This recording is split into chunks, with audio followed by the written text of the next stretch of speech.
Kelompok pemuda kocar-kacir dihampiri tim perintis presisi Polrestabes Makassar yang menggelar patroli pemantauan wilayah. Polisi yang mendapat aduan masyarakat mendatangi sekelompok pemuda usai memancing keributan dengan menghalau pengendara yang melintas menggunakan senjata tajam. 2 pelaku berhasil ditangkap, namun 3 lainnya berhasil melarikan diri usai memanjat tembok dan masuk hingga ke dalam semak-semak. Usai dilakukan pendalaman pemeriksaan, diketahui kedua pelaku merupakan seorang muncikari di sebuah wisma penginapan yang tak jauh dari TKP. Sejumlah barang bukti berhasil diamankan seperti sepeda motor milik pelaku.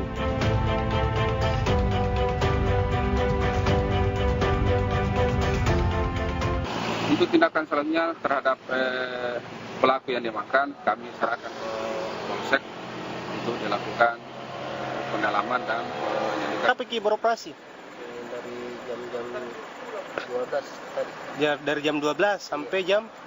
Sampai jam 6. Sampai jam 6, 200 sampai 300 begitu? Iya.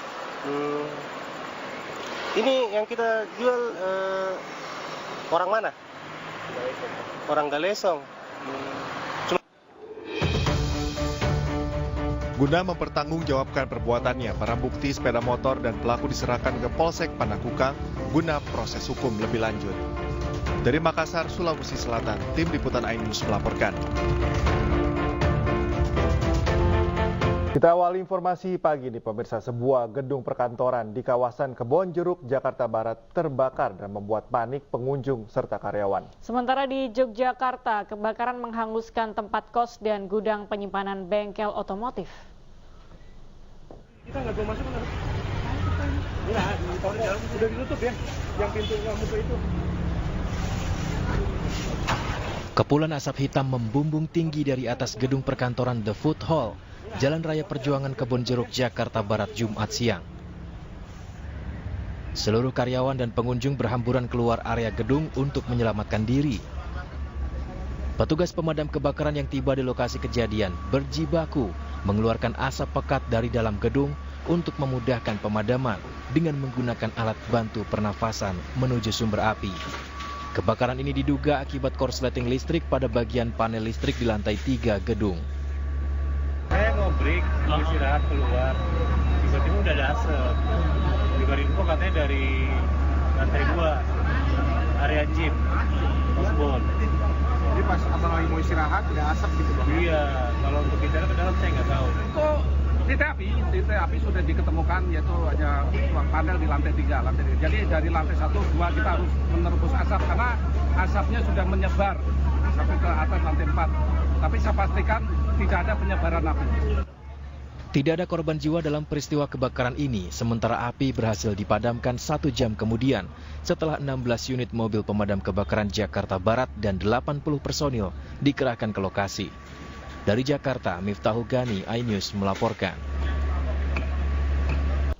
Bangunan kos-kosan di Sleman, Yogyakarta terbakar. Besarnya api di dalam ruangan membuat sejumlah warga bersama petugas panik dan berupaya memadamkan api dengan peralatan seadanya. Kebakaran di depan 403 Maizu.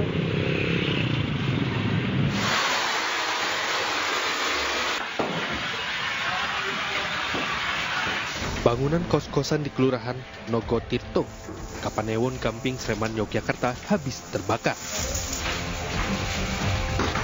Kencangnya hembusan angin membuat kobaran api semakin membesar hingga menghanguskan gudang penyimpanan bengkel otomotif yang berdampingan dengan bangunan kosan.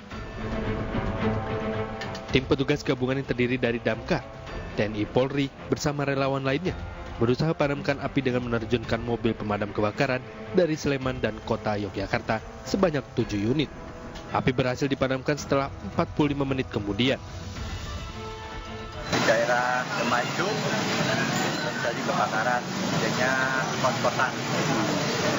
Jalannya akses jalannya sempit, jadi ini di belakang bangunan, jadi nggak ada jalan, armada tidak bisa mendekat.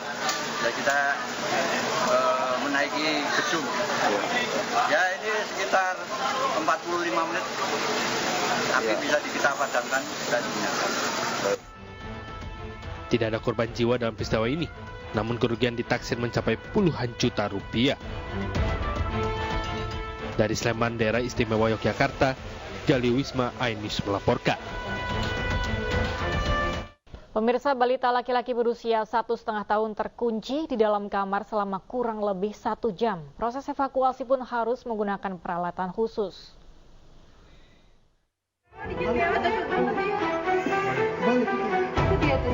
Inilah situasi proses penyelamatan balita laki-laki yang terjebak dan terkunci di dalam kamar rumahnya selama hampir 1 jam di kawasan Jatinegara, Jakarta Timur. Orang tua korban yang panik saat anaknya terkunci dari dalam kamar langsung menghubungi Rescue Pemadam Kebakaran Jakarta Timur Unit Cakung. Petugas yang mendapatkan laporan langsung terjun ke lokasi dan berhasil membongkar pintu kamar dengan menggunakan peralatan khusus. Sang balita pun akhirnya berhasil dievakuasi dengan selamat. Assalamualaikum warahmatullahi wabarakatuh. Alhamdulillah hari ini kami dari Damkar Sektor Cakung telah berhasil mengevakuasi anak kecil yang terjebak di kamar di perumahan Jatinegara Indah. Anaknya selesai mandi, terus diajak mbaknya pakai baju di kamar, tapi mbaknya keluar dalam sebentar, ternyata anaknya mainan kunci terus terkunci di dalam. Sebenarnya kita punya kunci syarat, tapi karena kuncinya nyangkut di dalam, kita nggak bisa buka. Oleh karena itu, untung ada Bapak Pemadam Kebakaran di Jatinegara Indah yang bekerja sangat solutif. Dengan solusinya tadi kita udah panik meminta buka pecahin kaca, tapi bapaknya tetap tenang dan tetap memberikan solusi terbaik, yaitu membuka pintu. Diketahui sebelumnya korban masuk ke dalam kamar dan bermain-main dengan pintu kamar hingga tak sengaja pintu tertutup dan terkunci dari dalam. Petugas mengimbau para orang tua untuk selalu waspada mengawasi aktivitas anak agar kejadian serupa tak terulang. Dari Jakarta, Rio Manik, iNews melaporkan.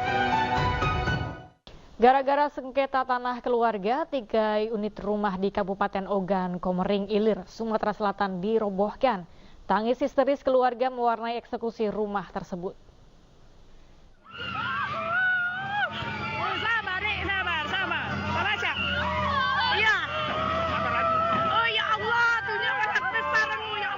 Warga histeris saat melihat rumahnya dirubuhkan oleh alat berat di Desa Padamaran, Ogan Komering Ilir, Sumatera Selatan.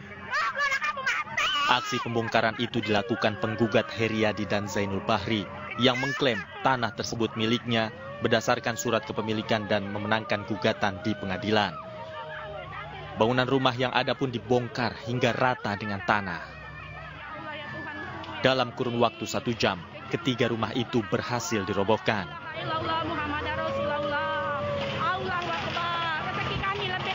Sengketa tersebut melibatkan satu keluarga dan ahli waris yang memiliki 3 rumah tersebut kalah di pengadilan. Akibatnya, 3 keluarga kehilangan tempat tinggal karena rumahnya telah diratakan oleh saudara mereka sendiri. Jadi dia tuh merajalela. Iya. Menggugat itu. Dia megang duit. Itu kalah di duit. Jadi dia tak bakalan galak ganti rugi. Malah minta rubuhkan dia. Puas dia. Padahal tanah gede boyot. Sama-sama. Tunggal. Ketiga korban pembongkaran ini akhirnya menumpang di rumah kerabat mereka untuk sementara waktu. Dari Kabupaten Oki, Sumatera Selatan, Fitriadi, iNews melaporkan. Selamat menunaikan ibadah sholat subuh untuk wilayah DKI Jakarta dan sekitarnya. Pemirsa, kita menuju ke informasi seputar haji. Jelang puncak haji di Ar-Muznar, rombongan jemaah haji Indonesia mulai berdatangan dan tempati tenda di Arafah. Cuaca terik tak menghalangi semangat jemaah menunaikan ibadah dengan riang gembira.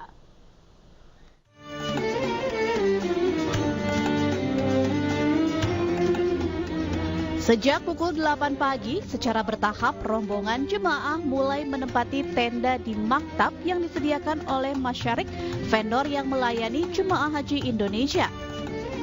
Salah satunya di maktab 68, 3 bus yang membawa jemaah dari Karawang dan Depok, Jawa Barat. Saat tiba, pintu bus masih tersegel. Petugas Masyarik kemudian membuka segel stiker dan mempersilahkan jemaah turun. Dengan layanan dari petugas dan fasilitas yang ada di tenda, para jemaah pun terlihat riang gembira setelah tiba di Arafah. Alhamdulillah senang sekali bisa sampai di tempat ini, seperti mimpi kayaknya. Semuanya enak, semuanya menyenangkan. Begitulah. Petugasnya gimana, Bu? Petugasnya oke. Saya ramah-ramah, nggak pernah saya jalan nggak dituntun kalau turun. Hatinya lapang. Nggak ada kata susah. Ya namanya tamu Allah kan harus senang ya Pak ya. Ya kita dijamu Allah, apapun yang disediakan itulah yang harus kita terima. Hal senada juga disampaikan oleh Linda Roza, jemaah haji asal Depok yang terkesima dengan pelayanan petugas. Oh, senang sekali Pak, biarpun keadaannya begini, tapi kami semua menerima. Alhamdulillah, sudah dapat tempat yang baik sekali, pelayanannya bagus. Jemaah disambut langsung oleh Kepala Sektor 9 Ad Hoc Abrar Munanda. Di Arafah, jemaah haji Indonesia akan menempati 73 maktab yang terdiri dari 1.169 tenda dan dibagi ke dalam 11 sektor. Setiap tenda berkapasitas antara 100 hingga 300 jemaah.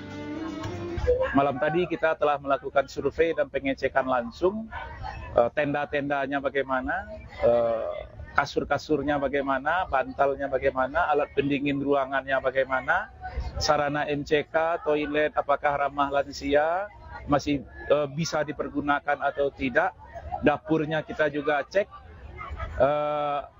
alat masaknya apakah lengkap, bahan-bahan logistik yang akan dimasak juga ada, dan juga bagaimana tenaga yang akan memasak dan yang akan mendistribusikan. Alhamdulillah untuk wilayah sektor Ad Hoc 9 ini semuanya sudah dianggap memenuhi ketentuan yang ditetapkan. Dijadwalkan paling lambat pukul 9 malam seluruh jemaah haji Indonesia sudah tiba di Arafah. Selanjutnya pada Sabtu 15 Juni, jemaah haji akan melaksanakan wukuf di Arafah. Dari Makkah, Arab Saudi, Sukut Nur Fadli, anggota Media Center Haji 2024, melaporkan. Jelang puncak haji, Kementerian Agama bersama Masyarik menyiapkan lebih dari 1.000 bus untuk mengangkut jamaah ke Arafah. Lalu bagaimana alur jemaah naik bus dari hotel menuju Arafah? Berikut informasinya untuk Anda.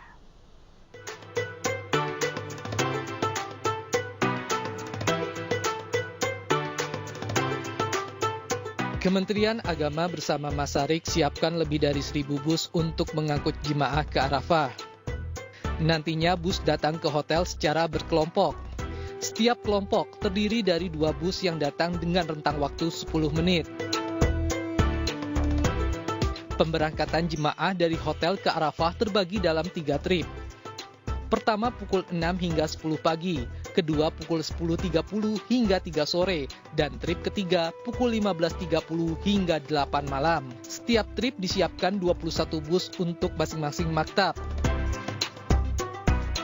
Sebelumnya, para jemaah sudah mengantri di lobi hotel dengan berihram dan membawa perlengkapan masing-masing. Jemaah harus membawa smart card atau kartu nusuk untuk di-scan sekaligus sebagai akses masuk ke Arafah.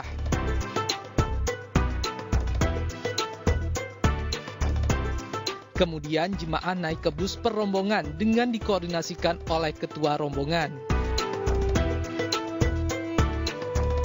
Jemaah yang terkendala saat scan smart card atau kartu nusuk akan diberangkatkan bersama rombongan selanjutnya.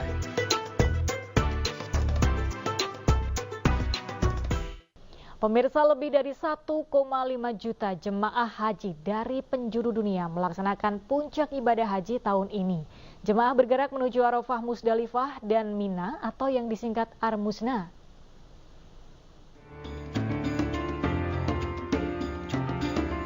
Jemaah wukuf di Arafah yang merupakan puncak ibadah haji. Padang Arafah terletak di sebelah timur laut kota Mekah, Arab Saudi. Wukuf dilaksanakan sejak tergelincir matahari atau waktu zuhur sampai terbenam matahari.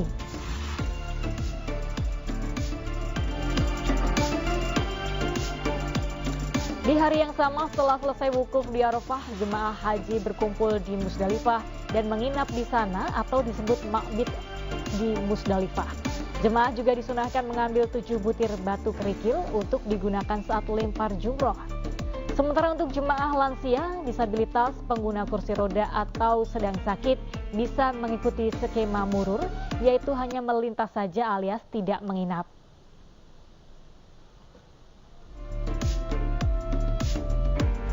Setelah bermalam di Musdalifah yakni pada 19 Zulhijjah atau 16 Juni 2024, jemaah haji melempar jumroh akobah dari mulai terbit fajar sampai terbit fajar keesokan harinya di Jamarot. Jemaah juga melakukan tahalul atau bercukur yang menandakan selesainya rangkaian ibadah haji, di mana tahapan ini bertepatan dengan Hari Raya Idul Adha.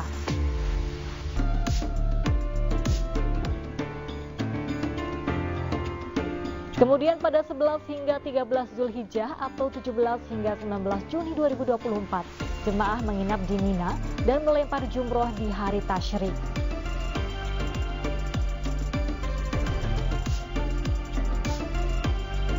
Lalu pada 12 Zulhijjah atau 18 Juni 2024 dimulailah proses kepulangan nafar awal atau jemaah haji yang memilih waktu untuk meninggalkan Mina menuju Makkah terlebih dahulu.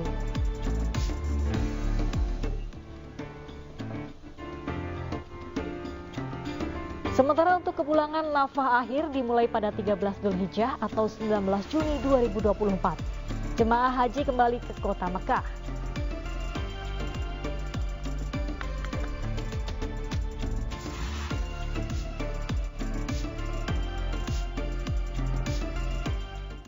Khutbah Arafah pada tahun ini diterjemahkan ke dalam 20 bahasa.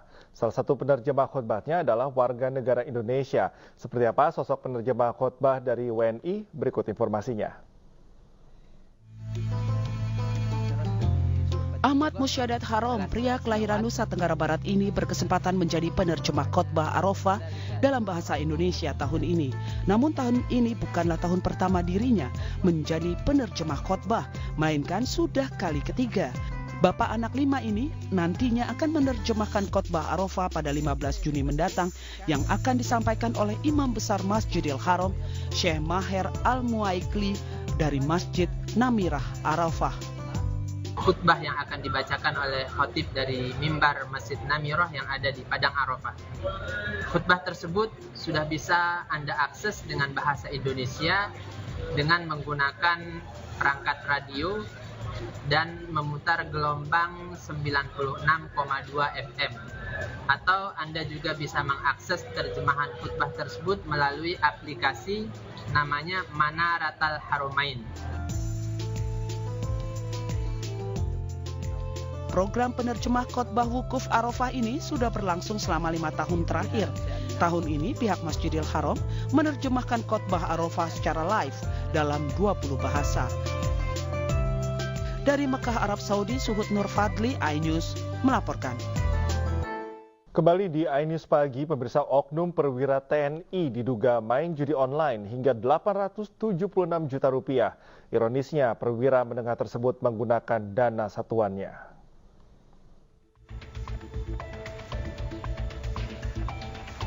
Seorang perwira keuangan berpangkat Letda TNI Brigif 3 TBS Sulawesi Selatan diduga menyalahgunakan dana satuan untuk judi online hingga 876 juta rupiah.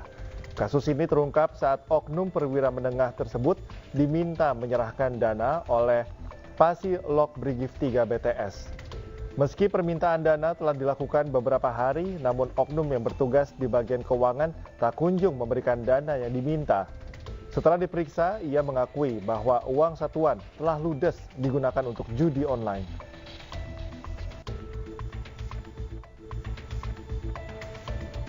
Panglima TNI Agus Subianto menyatakan komitmennya untuk menindak tegas prajuritnya yang terlibat aktivitas judi online. Pihaknya akan memberikan sanksi berat, salah satunya adalah pemecatan. Hal ini dilakukan untuk memberikan efek jera bagi pelaku agar anggotanya taubat dari bahaya judi online. Kalau dia ada salah, ada punishment, ada hukumnya, hukum disiplin militer. Sekarang yang marak judi online, kita hukum. Ada juga reward kalau dia berprestasi, kita berikan penghargaan berupa sekolah, dengan kenaikan pangkat luar biasa, gitu. Tapi ada beberapa kasus yang udah jadi viral gitu Pak, ada jadi arahan atau atensi khusus nggak sih Pak dari pimpinan TNI Pak ke tentara? Kalau dia melanggar, Beralih ke informasi lainnya, pemirsa, Lembaga Perlindungan Saksi dan Korban belum memutuskan permohonan perlindungan yang diajukan 10 orang saksi dalam kasus pembunuhan Vina dan Eki di Cirebon tahun 2016 silam. Namun LPSK dapat memberi perlindungan darurat kepada para saksi jika ada ancaman secara langsung.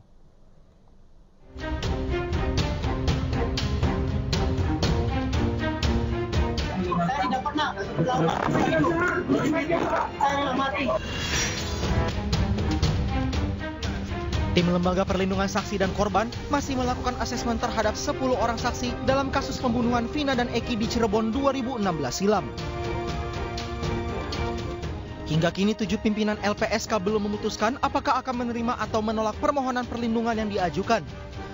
Keputusan permohonan nantinya akan diumumkan setelah proses asesmen selama 30 hari ke depan melalui rapat 7 pimpinan LPSK.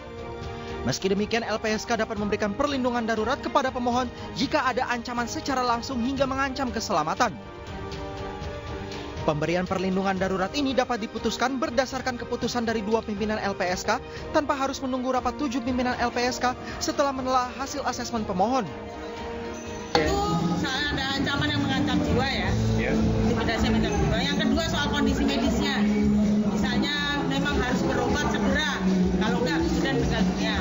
Terus yang ketiga ini kondisi ada proses hukum yang harus didampingi pada saat itu. Jadi misalnya tiba-tiba mendadak sudah harus diperiksa di pengadilan, maka bisa didampingi oleh LPSK. Kalau ancamannya itu ancaman langsung atau bisa berupa kayak pesan singkat gitu aja? Langsung, kalau pesan singkat kan belum tentu, bisa jadi kan hoax dan sebagainya ya. Bisa ditaruh di rumah aman, bisa dilakukan pengamanan, bisa dilakukan pengawasan di rumahnya gitu ya, atau kita sebut sebagai perlindungan selepas. Sebelumnya 10 orang dalam kasus pembunuhan Vina dan Eki di Cirebon 2016 silam telah mengajukan permohonan perlindungan ke LPSK, di mana 3 orang diantaranya adalah saksi dan 7 orang lain merupakan keluarga korban. Dari Jakarta, Rio Manik, iNews melaporkan. Kuasa hukum tersangka kasus pembunuhan Vina dan Eki di Cirebon tahun 2016 silam, Peggy Setiawan, mengajukan gugatan pra-peradilan ke Pengadilan Negeri Kelas 1A Bandung, Jawa Barat. Rencananya sidang perdana pra-peradilan Peggy digelar pada 24 Juni mendatang.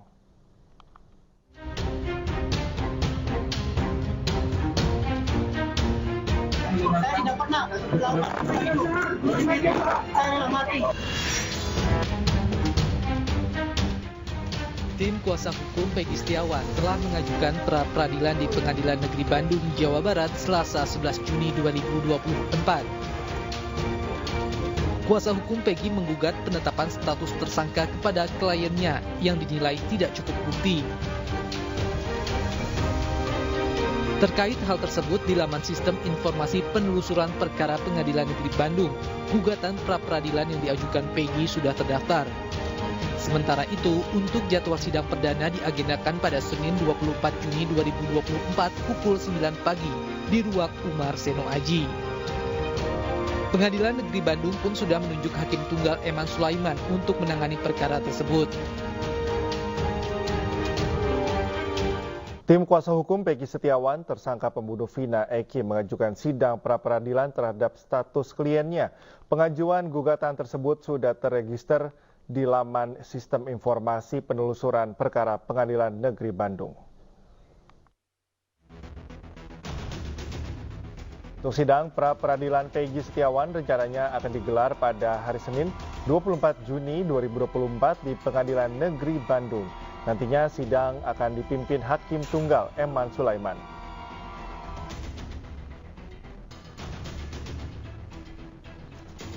Dan berikut pemirsa profil Eman Sulaiman selaku Hakim Tunggal sidang pra-peradilan Peggy Setiawan.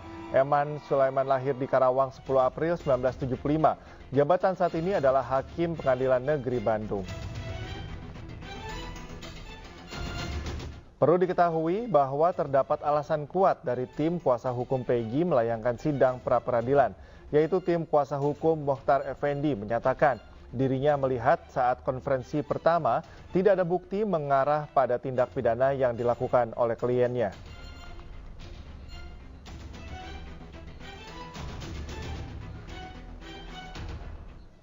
Menteri Hukum dan Hak Asasi Manusia Yasona Lauli meminta pihak kepolisian segera mengusut tuntas kasus Vina. Pengungkapan kasus itu penting segera terwujud agar tidak ada isu lain yang berkembang di masyarakat dan menimbulkan kecurigaan. Ya, kita serahkan kepada polisi supaya membongkar tuntas itu, supaya jangan ada kecurigaan dari masyarakat, apalagi viral. Ada indikasi lagi bukan orang yang ditangkap, bukan orang yang melakukan. Ada kesalahan SOP dalam pemeriksaan. Kita berharap ya semua kasus-kasus seperti itu, jangankan itu, kasus Sengkon dan Karta dulu. Sesudah mereka dihukum menjalani cukup lama baru terungkap bukan mereka pelakunya. Itu menjadi dan membuat jalan untuk pemeriksaan kembali perkara mereka dan diputus oleh pengadilan. Bahkan negara membayar ganti kerugian. Ya. Jadi itu hal-hal di negara lain juga pernah kejadian yang mau dihukum mati. Itu kan ada kasus di Amerika itu. Akhirnya dibebaskan, bukan dia pembunuhnya. It happens. Dan dalam keadaan kondisi seperti ini polisi harus betul-betul bergerak keras, cepat mengungkap kasus ini supaya jangan liar. Beralih ke informasi lainnya pemirsa, dalam rangka mendorong hidup sehat, sebuah perusahaan asuransi terbesar di Indonesia menggelar kegiatan olahraga bersama. Kali ini puluhan peserta mengikuti kelas Pilates Reformer yang digelar di kawasan Gelora Bung Karno, Jakarta.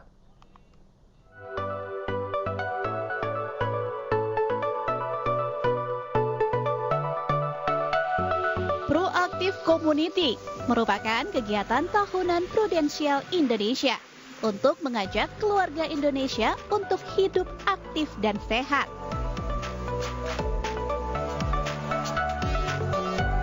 Kegiatan ini digelar dari 19 Mei hingga 28 Juli 2024 dengan lebih dari 100 kelas olahraga dan menyasar lebih dari 3.000 peserta di Jabodetabek.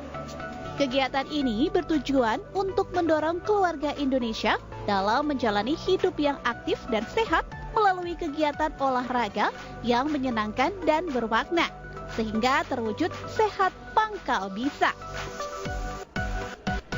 Peserta juga berkesempatan memenangkan 10 Weeks Fit and Well Challenge yang berhadiah total senilai 100 juta rupiah. Proaktif Community ini sudah berjalan sejak pertengahan Mei dan akan terus berjalan selama 10 minggu ke depan. Prudential mengajak masyarakat untuk ikutan berbagai acara olahraga, mulai dari pound fit, yoga, cardio dance di berbagai kesempatan.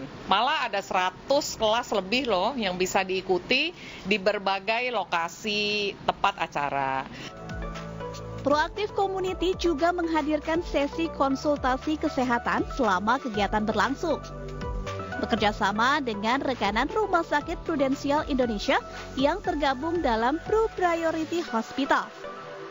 Dari Jakarta, Rizky Ihwal, iNews melaporkan. Pemirsa, berbagai kegiatan dilakukan untuk meningkatkan potensi e-sport di Indonesia. Pasalnya, industri e-sport kini sangat diminati generasi muda.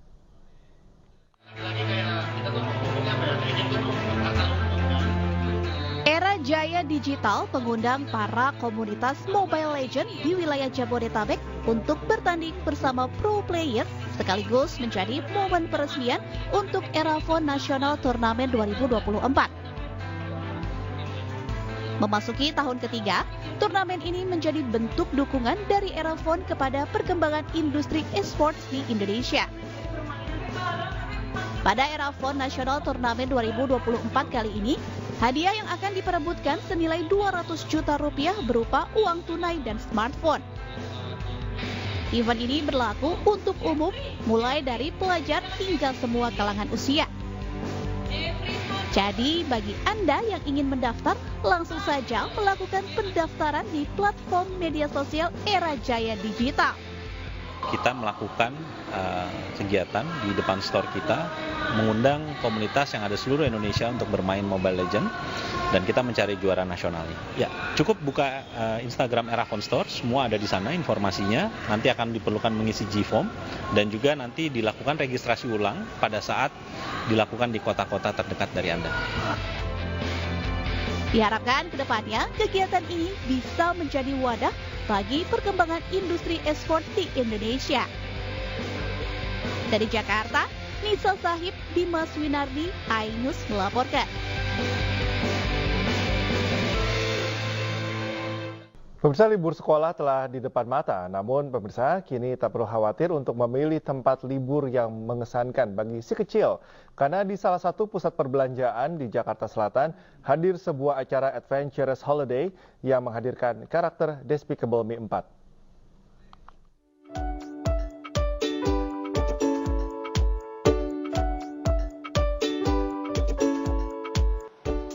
Acara Adventurous Holiday yang diadakan di salah satu pusat perbelanjaan di Jakarta Selatan siap mewarnai hari libur sekolah.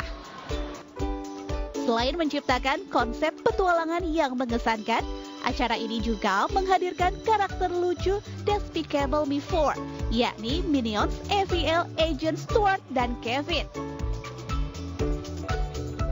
Hanya dengan mengumpulkan kupon meet and greet di PG Lounge, Anda bersama si kecil dan keluarga bisa berfoto seru dengan karakter Minion ini. Halo, namanya siapa? Karim. Karim kelas berapa? 3. Kelas 3. Tadi kesini sama siapa aja? Sama tante sama adek. Sama adek. Kesini memang pengen lihat ini banget? Iya. Kenapa? Karena baru pertama lihat Minion. Dikirain Minion itu nggak asli, tapi ternyata bukan asli. Ternyata? Bukan asli. Gimana perasaannya tadi foto? Asik. Terus tadi berapa kali foto tuh tadi? 3. Seneng ya di sini? Iya, senang. Mau ngajak anak sih ke sini buat hiburan juga. Seru nggak ngeliat kegiatan ini? Seru banget nih, pertama kali juga Zanka ketemu Stuart dan Kevin. Terus anaknya juga seneng banget tuh. Ini rekomendasi nggak buat teman? Iya, rekomendasi banget kok buat ngajak liburan sekolah, weekend juga. Ayo ciptakan keseruan libur sekolah si kecil dengan berkunjung ke tempat ini. Adventurous Holiday hadir pada tanggal 14, 16, 21 hingga 23 Juni, 28 hingga 30 Juni, dan 5 sampai 7 Juli 2024 setiap pukul 4 dan 6 sore. Dari Jakarta, Esra Ambarita, Raga Firdaus, iNews melaporkan. Masih di iNews Pagi bersama saya Galuh Pandu dan rekan saya Cikal Multazam. Pemirsa, demikian tadi adalah berita pilihan dalam iNews Pagi hari ini dan kita ke informasi berikutnya. Kericuhan mewarnai unjuk rasa puluhan mahasiswa di gedung DPRD Lampung Utara. Unjuk rasa dilakukan sebagai bentuk penolakan terhadap kebijakan tabungan perumahan rakyat atau TAPERA yang dinilai membebani masyarakat.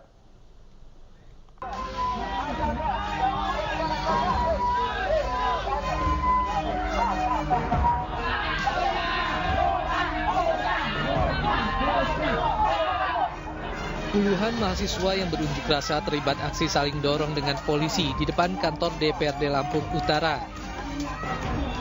Massa memaksa masuk ke dalam gedung dewan untuk berdiskusi bersama anggota dewan. Unjuk rasa dilakukan untuk menolak tabungan perumahan rakyat atau TAPERA yang dinilai membebani masyarakat, serta mendesak pemerintah untuk segera menghentikan komersialisasi pendidikan. Massa menilai keputusan yang diambil oleh pemerintah membuat luka hati rakyat, kaum buruh, dan tidak pro dengan rakyat kecil. kita sudah menyampaikan tuntutan-tuntutan kita ada 11 poin.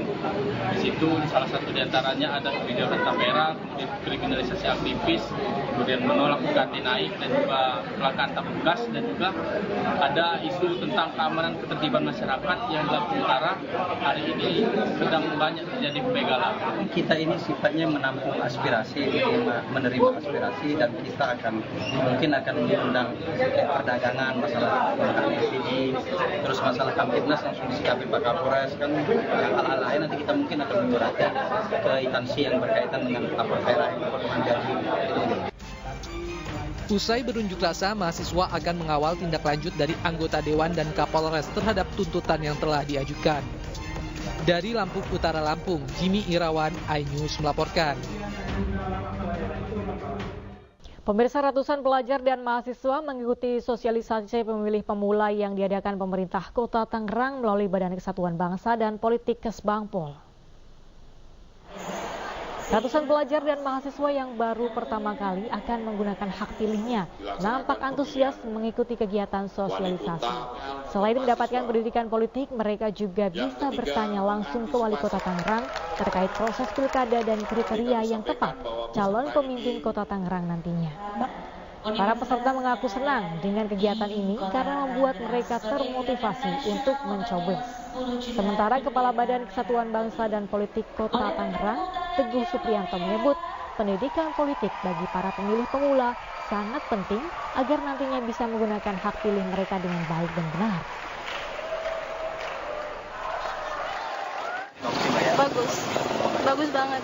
Bagus banget buat para pemula. Ada anak SMA bisa menjadi motivasi buat pencoblosan pertama kalinya. Tentunya kami punya maksud dan tujuan pertama untuk memberikan pendidikan politik, yang kedua untuk meningkatkan tingkat partisipasi pada pilkada nanti. Kalau pilkada sebelumnya di tahun 2019 itu capaian partisipasi masyarakat dalam pemilih itu sampai 81,3%. Harapan kami tentunya nanti ada peningkatan dari jumlah tingkat partisipasi. Ini menunjukkan bahwa tingkat kesadaran demokrasi. Pemirsa, Partai Perindo kembali mengirim pasokan air bersih untuk menjawab kebutuhan air bersih warga di 3 kelurahan Kecamatan Antapani, Kota Bandung. Warga kesulitan mendapatkan air bersih karena belum selesainya perbaikan pipa distribusi air bersih PDAM Tirtawening.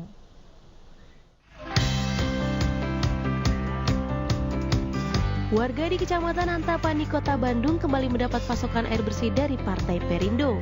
10 truk tangki air dikirim ke Kelurahan Antapani Wetan, Antapani Kidul, dan Antapani Tengah.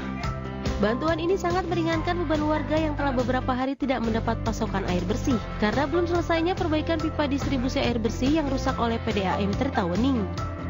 Oh, jadi nggak nyuci, nggak ngapa-ngapain? Ya, enggak. Selama 5 hari? Tuh numpuk. Cucian. Berarti selama 5 hari beli atau gimana? Ya, dari itu toga, tapi nggak ini juga. Nggak nyampe. Ya, saya mau berterima kasih pada yang ngasihnya, biar dikasih lagi rezekinya, biar ketambah lagi gitu. Oke. Mudah-mudahan kedepannya ini udah ada air gitu, biar nggak kesusahan lagi. Iya. Bantuan air bersih dikirimkan sebagai bentuk kepedulian dan menjawab keluhan warga yang kesulitan mendapat air bersih. Kita melihat memang masyarakat, warga di sekitar sini masih membutuhkan air bersih, jadi kita dari Perindo kita turun ke masyarakat untuk memberikan apa yang mereka perlukan pada hari ini untuk kebutuhan air bersih mereka. Partai Perindo berkomitmen akan terus mendistribusikan bantuan air bersih kepada warga yang membutuhkan hingga pasokan air kembali normal. Dari Bandung, Jawa Barat, Muji Prayitno, iNews melaporkan.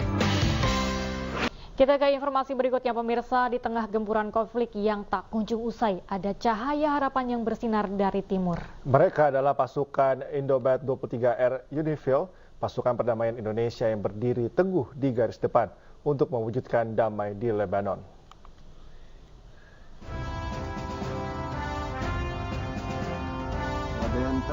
Di bawah bendera PBB, Indobat 23R UNIFIL bertugas di antara lembah, gurun, dan bukit Lebanon, menjaga keamanan dan ketertiban di tengah konflik. Pasukan ini menjadi salah satu garda pasukan perdamaian dengan mandat untuk memantau penghentian permusuhan dan membantu memastikan akses kemanusiaan bagi masyarakat sipil di Lebanon Selatan.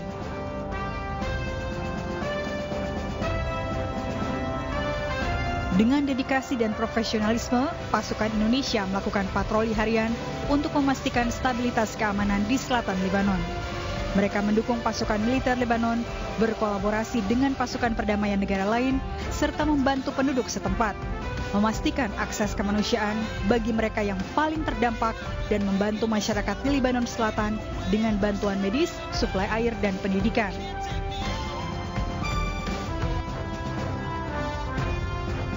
Kegiatan CIMIC atau Civil Military Cooperation membantu masyarakat untuk mendapatkan air bersih, memberikan layanan kesehatan gratis, serta edukasi mengenai perawatan gigi pada anak-anak. Indobat 23R Unifil mewakili Indonesia membawa bendera merah putih, menunjukkan kepada dunia bahwa Indonesia adalah bangsa yang selalu siap berkontribusi bagi perdamaian dunia.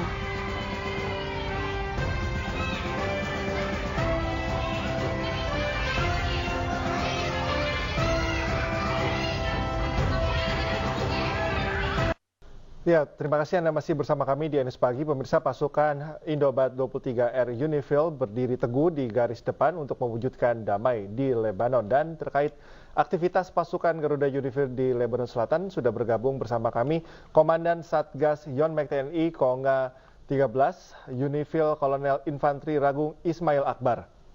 Ya, selamat pagi waktu Jakarta, Pak Ragung. Kalau dalam pasukan perdamaian di bawah komando PBB, bagaimana SOP-nya jika sewaktu-waktu terjadi baku tembak dari pasukan Israel dan Hizbullah? Selamat pagi dan Mbak, salam hormat dari Lebanon Selatan.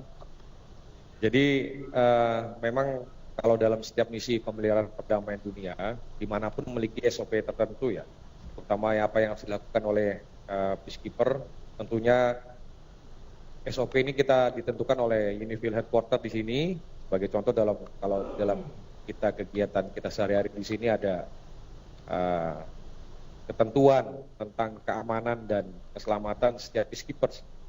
Berkaitan dengan SOP tentunya bagi keselamatan Unifil di sini punya standar.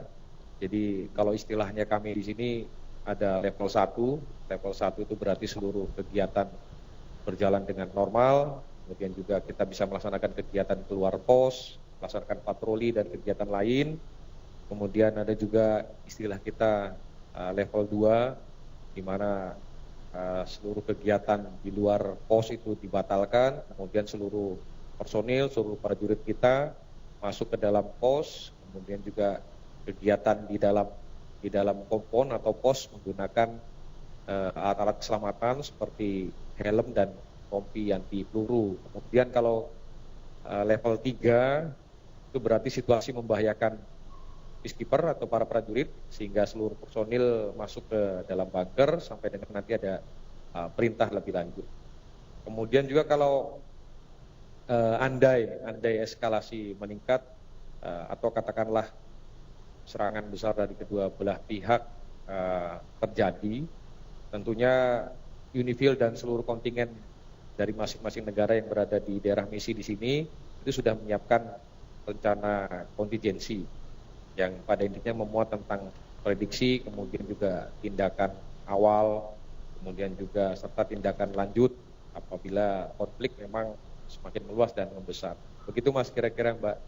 Ya, Pak Ragung, inti dari penempatan pasukan perdamaian termasuk pasukan Garuda ini adalah memastikan keamanan warga sipil. Nah, bagaimana kondisi masyarakat di Lebanon Selatan saat ini, Pak? Terima kasih. Jadi yang perlu kita cermati bahwa kalau masyarakat atau sipilian yang dimaksud tentunya adalah any person who is no longer directly participating in hostilities or other acts of violence ya. Jadi setiap orang yang tidak lagi secara langsung berpartisipasi dalam permusuhan atau peperangan atau tindakan kekerasan. Ini dia mungkin. Kemudian juga kita di sini juga memegang teguh mandat protecting of the civilian, yang berarti seluruh pasukan perdamaian melakukan semua yang dibutuhkan, bahkan sampai dengan penggunaan kekuatan yang ditujukan untuk mencegah ancaman kekerasan fisik terhadap masyarakat sipil.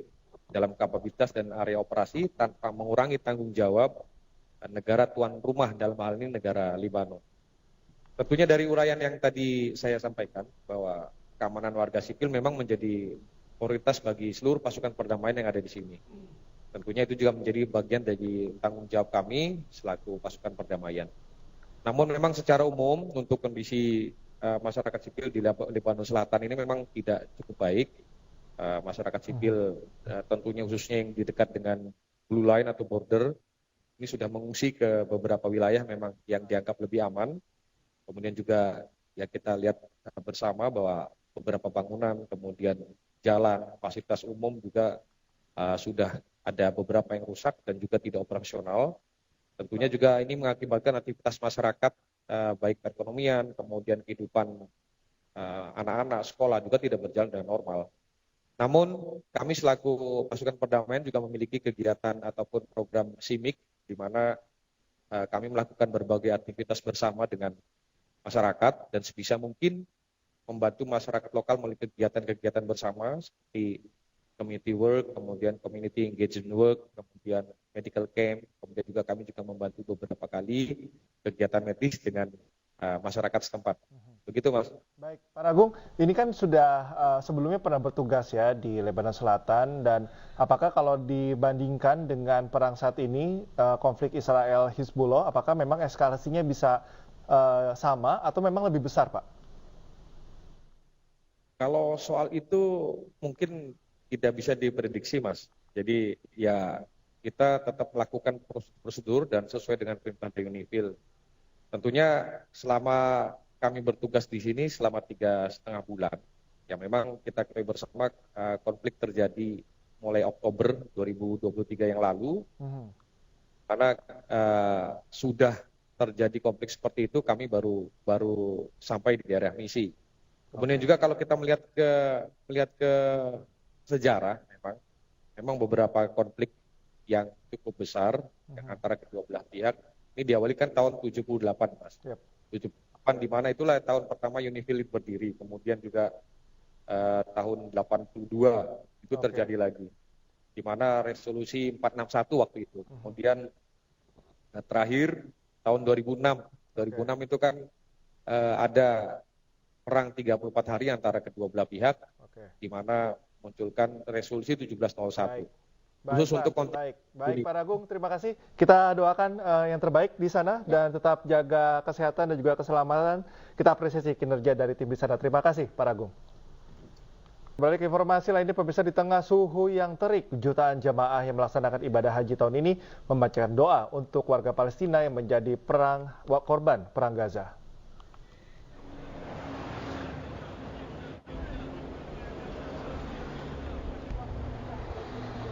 Ribuan jamaah haji di Makkah berkumpul di sebuah tenda besar di Arafah pada hari Jumat, menandai awal pelaksanaan haji yang sesungguhnya.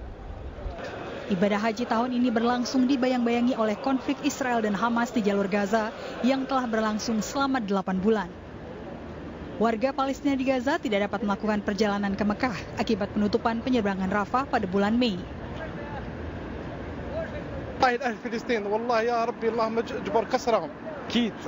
أكيد غزة في القلوب، غزة في العيون، غزة على الأكتاف، غزة على الرؤوس. مهما قلنا غزة فلنكفي. لابد أن نوحد كلمة لا إله إلا محمد رسول الله، النصر والخلود لغزة. Pihak berwenang Saudi menyampaikan lebih dari 1.000 keluarga asal Palestina yang tewas atau terluka dalam perang di Gaza telah tiba untuk menunaikan ibadah haji atas undangan Raja Salman dari Arab Saudi. Mereka yang diundang telah berada di luar Gaza, sebagian besar di Mesir, sebelum penutupan penyeberangan Rafah. Inshallah, we are praying for this for the Hajj Mabrur and Makbur, and this for our country, for our people, and other for all the Muslims of in the world, and for the Palestinian, especially for the Palestinian people. Lebih dari 1,5 juta jemaah haji dari seluruh dunia telah berkumpul di sekitar Mekah untuk menunaikan ibadah haji. Jumlah tersebut masih akan terus bertambah seiring dengan semakin banyak jemaah dari dalam Arab Saudi yang akan bergabung. Pihak berwenang Saudi memperkirakan jumlahnya akan melebihi 2 juta jemaah pada tahun ini. Bisa jelang puncak haji di Al-Musnah, rombongan jemaah haji Indonesia mulai berdatangan dan menempati tenda di Arafah. Dan untuk mengetahui informasi terkini, kita sapa jurnalis iNews Suhud Nur Fadli yang telah berada di Padang Arafah. Ya, Assalamualaikum rekan Suhud. Hingga saat ini sudah berapa banyak jemaah haji Indonesia yang tiba di Arafah? Ya, waalaikumsalam Cikal dan Galuh. Dapat saya laporkan langsung dari kawasan Arafah di Makkah, Arab Saudi, bahwasanya saat ini tercatat hampir keseluruhan jamaah haji Indonesia sudah didorong atau bergerak dari hotel di kota Makkah menuju ke tenda di Arafah. Adapun di sini jamaah haji Indonesia terlihat riang dan bergembira saat tiba di Arafah, serta langsung melakukan rangkaian aktivitas ibadah seperti halnya sholat, berzikir, berdoa, dan juga membaca Al-Quran. Jamaah Indonesia di Arafah saat ini menempati 73 maktab dan 1.169 tenda yang terbagi dalam 11 sektor. Adapun rencananya di hari ini, Sabtu 15 Juni, yang menjadi puncak kegiatan ibadah haji dengan wukuf di Arafah, diagendakan nanti pada pukul 12 waktu Arab Saudi, Amirul Hajj atau Menteri Agama Yakut Khalil Qomas akan memberikan sambutan sebelum dilaksanakannya wukuf di Arafah. Setelah itu akan diberikan penjelasan terkait tata cara wukuf di Arafah.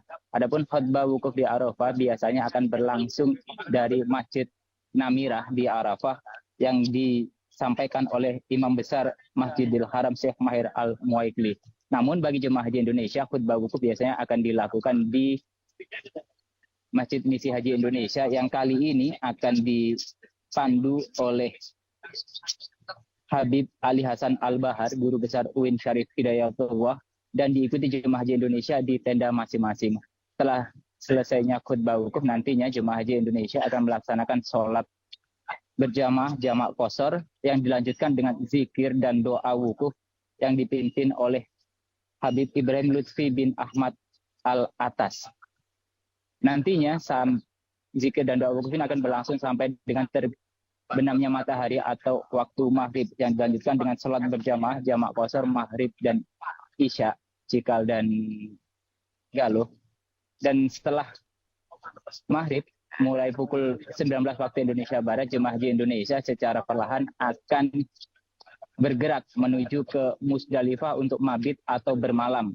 Sedangkan bagi jemaah yang mengambil skema murur, nantinya tidak akan mabit atau bermalam di Musdalifah, melainkan jemaah hanya akan melintas dan berhenti sejenak untuk selanjutnya melakukan perjalanan ke Mina guna melakukan lempar jumroh. Ya, sudah merasa. Karena cuaca yang terik di kawasan Arafah, di mana diprediksi besok saat puncak wukuf cuaca berkisar antara 48 derajat Celcius, maka diimbau bagi jemaah untuk mengurangi aktivitas di luar ruangan.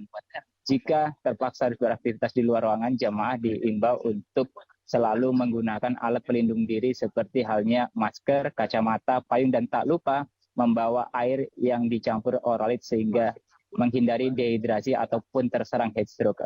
Cikal dan Galuh. Ya, baik. Terima kasih atas laporannya. Rekan Suhud melaporkan langsung dari Tanah Suci. Selamat bertugas dan selamat menunaikan ibadah haji. Berbagai kegiatan dilakukan untuk meningkatkan potensi e-sports di Indonesia. Pasalnya, industri e-sports kini sangat diminati generasi muda.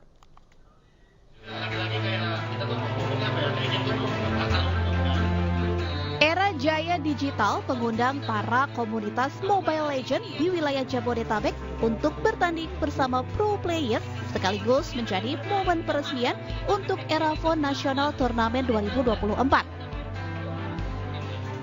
Memasuki tahun ketiga, turnamen ini menjadi bentuk dukungan dari Erafon kepada perkembangan industri e-sports di Indonesia.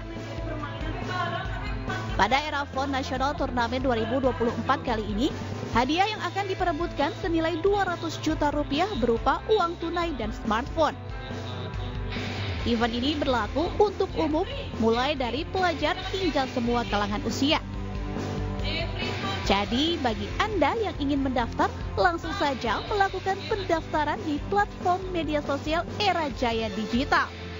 Kita melakukan kegiatan di depan store kita, mengundang komunitas yang ada seluruh Indonesia untuk bermain Mobile Legends, dan kita mencari juara nasionalnya. Ya, cukup buka Instagram Era Phone Store, semua ada di sana informasinya. Nanti akan diperlukan mengisi G-Form dan juga nanti dilakukan registrasi ulang pada saat dilakukan di kota-kota terdekat dari Anda.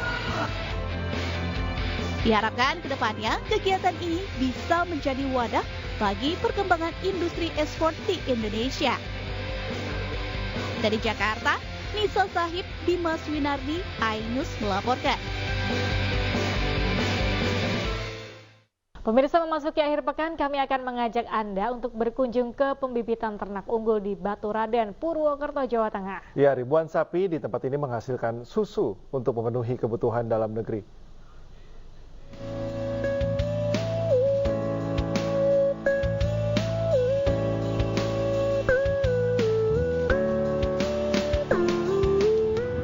Indonesia wajib bangga memiliki Balai Besar Pembibitan Ternak Unggul dan Hijauan Pakan Ternak BBPT UHPT milik Kementerian Pertanian di wilayah Baturaden, Jawa Tengah.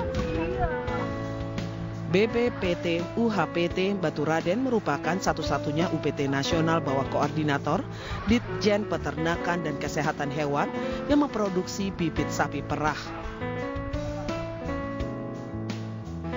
BBPT UHPT Baturaden memiliki 4 area pembibitan ternak perah, yaitu area farm Tegalsari, area farm Limpak Kuwus, area Munggang Sari, dan area farm Manggala. Untuk area farm Manggala berjarak lebih dari 30 km ke arah barat dari kota Purwokerto.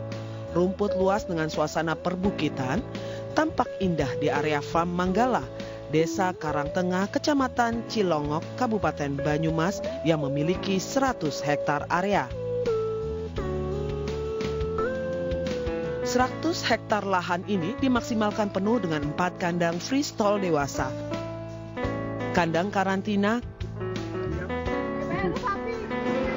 kandang melahirkan, kandang pedet, dan kandang untuk anak sapi perah dari lahir hingga disapih. Mesin perah, kulit